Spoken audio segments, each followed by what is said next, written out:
Tal vez sea muy osado decir las dos cosas que voy a decir a continuación, pero en mi humilde opinión, Onetti es probablemente el mejor escritor uruguayo. Y a su vez, un cuento llamado Un sueño realizado es probablemente también uno de los mejores cuentos de este mejor escritor. Un sueño realizado explora el deseo y la representación. Aparecen elementos centrales en la literatura de Onetti como son el teatro, la puesta en escena, los paisajes decadentes, los personajes decadentes y la puesta en marcha de algo que tiene que ver con el realismo, pero con la forma en la que los personajes interpretan ese realismo. Es decir, una realidad que se presenta como aparente, pero que sin embargo tiene algunos pliegues que podrían mostrar que esa realidad que se nos está narrando tiene huecos, tiene espacios vacíos, que no solo tiene que reconstruir el lector, sino que además son probablemente engañosos. La literatura de Onetti siempre me ha parecido, y en base a lo leído, que esconde cosas, que no le da todo digerido al lector, a diferencia de la literatura más contemporánea, en donde lo explícito carga con la potencia del relato. En Onetti, los espacios vacíos, lo que no se dice y lo que se dice de una forma engañosa, es lo que le da el juego a sus narraciones, lo que habilita la interpretación, el diálogo y el cuestionamiento de lo que se está leyendo. Pero vayamos a lo importante de la trama de Un sueño realizado. Tenemos al señor Langman, un representante teatral en decadencia que busca hacer alguna plata. Tiene junto a él a un amigo de toda la vida y empleado, actor, que también está en decadencia y tiene problemas con el alcohol, que también está buscando trabajo, obviamente, aunque tiene sus particularidades, es una especie de estos genios locos, por decirlo de una forma, artistas locos, bohemios. La cuestión es que aparece una mujer un poco misteriosa, mayor de edad, pero con ciertos rasgos un poco juveniles y cierta seducción muy velada, y le propone a Langman, este representante teatral, llevar a cabo una obra, pero es sobre todo una escena que soñó y que quiere representar en la realidad, no representar en la realidad, en realidad, representar en el teatro, pero sin público, simplemente poner en escena ese sueño. Un sueño que no sabe ni siquiera si la hizo feliz o lo que sea, simplemente le generó algo, ese sueño, y quiere ponerlo en práctica para ver qué sucede ante eso.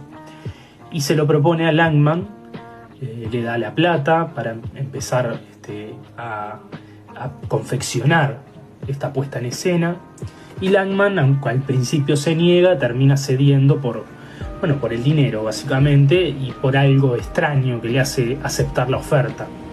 Contrata a su amigo Blanes, el actor, para desempeñar el papel protagónico del hombre, y consiguen a otra actriz, también un poco en decadencia, y la otra que va a estar presente en la puesta en escena es la propia mujer que quiere ver representado su sueño. Así suceden algunas cosas ahí un poco extrañas. Langman ve entrar y salir a su amigo, viendo a la mujer, demás. Después, un poco accidentada la puesta en escena, Blanes, el actor, se emborracha, pero finalmente la puesta en escena se concreta, aunque termina con una especie de tragedia. ¿Por qué podemos decir que este cuento sienta algunas bases para el posterior trabajo de Onetti, sobre todo con esto de Santa María, todo ese juego metaliterario de realidad, de ficción?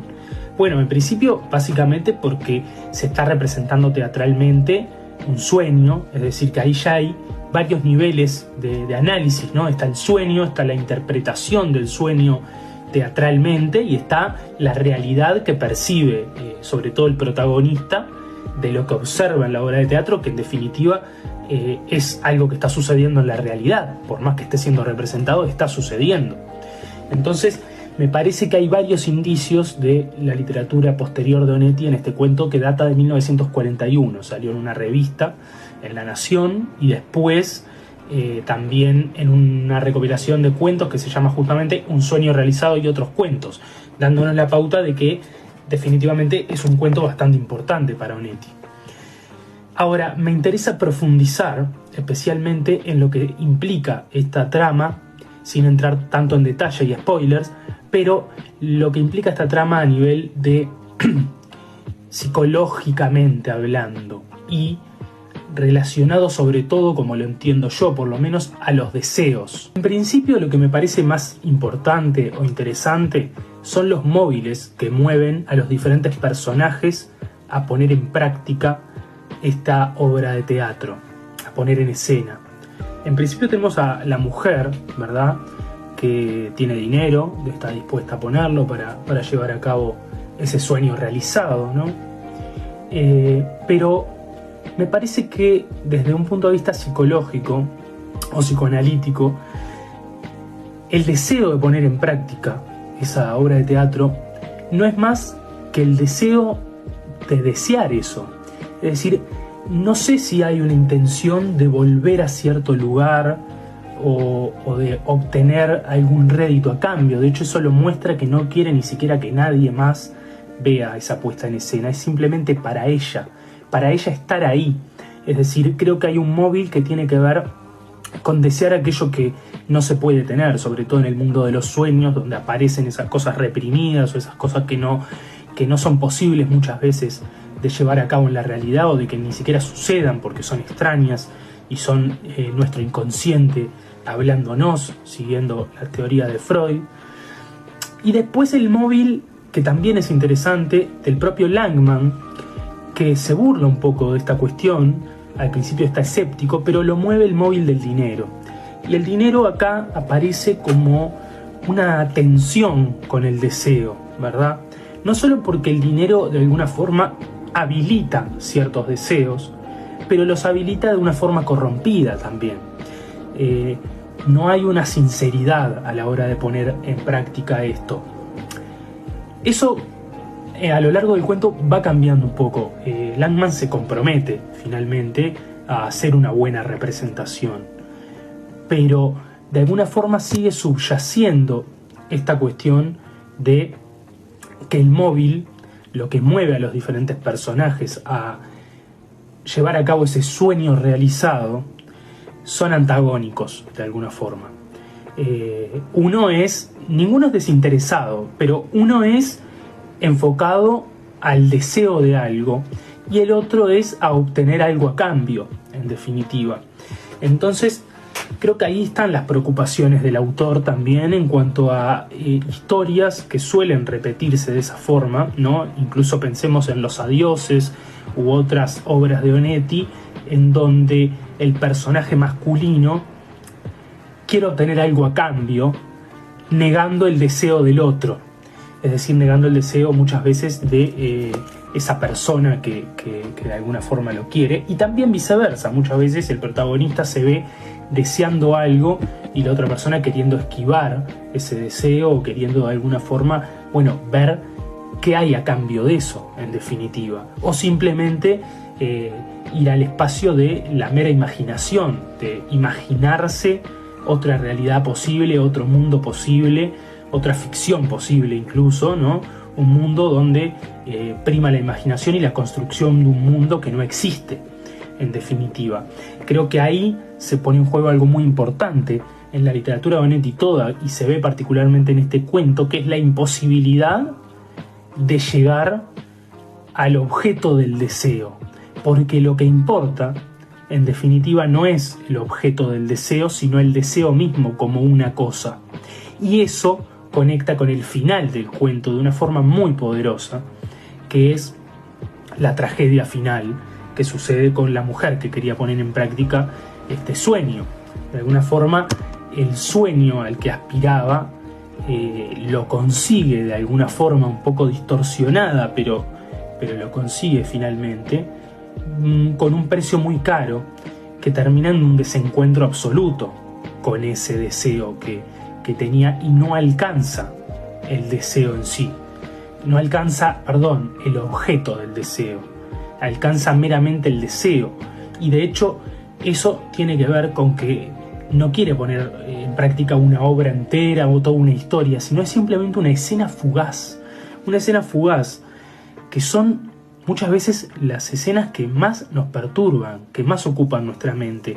Esos deseos instantáneos que se van rápidamente y que son imposibles de agarrar de alguna forma, porque son los que despiertan nuestra imaginación, nos estimulan, pero que son muy difíciles de conservar en el tiempo.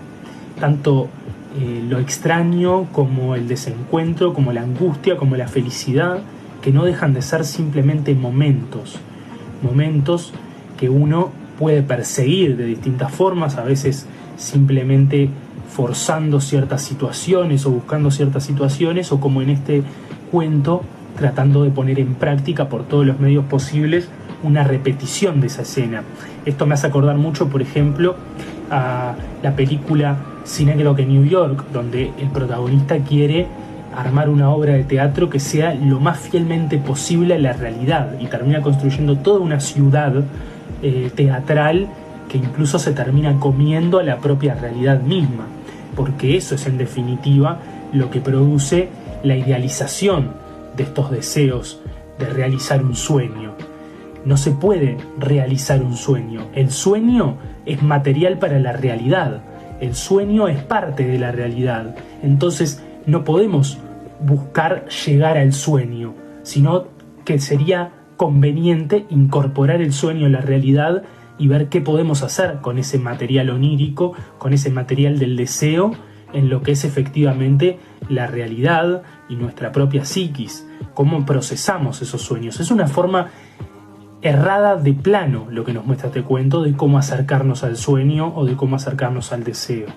Entonces me parece que Onetti hace un excelente juego en este proceso para mostrarnos cómo la mente muchas veces nos engaña respecto a lo que realmente queremos y a la imposibilidad de llegar a esos deseos, porque los deseos no son más que una distorsión de la realidad. No estamos viendo lo que queremos explícitamente, sino que estamos añorando desear algo.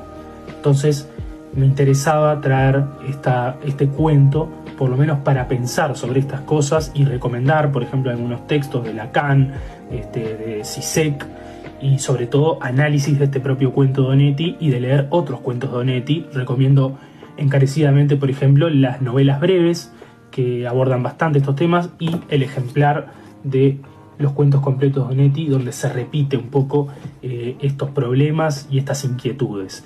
Así que bueno, gracias por escucharme. Estén atentos al canal de YouTube, que lo voy a dejar en la descripción, que prontamente voy a subir más videos de reseña y análisis de diferentes cuentos, no solo de Onetti, sino de otros escritores uruguayos e internacionales. Muchas gracias y nos vemos la próxima.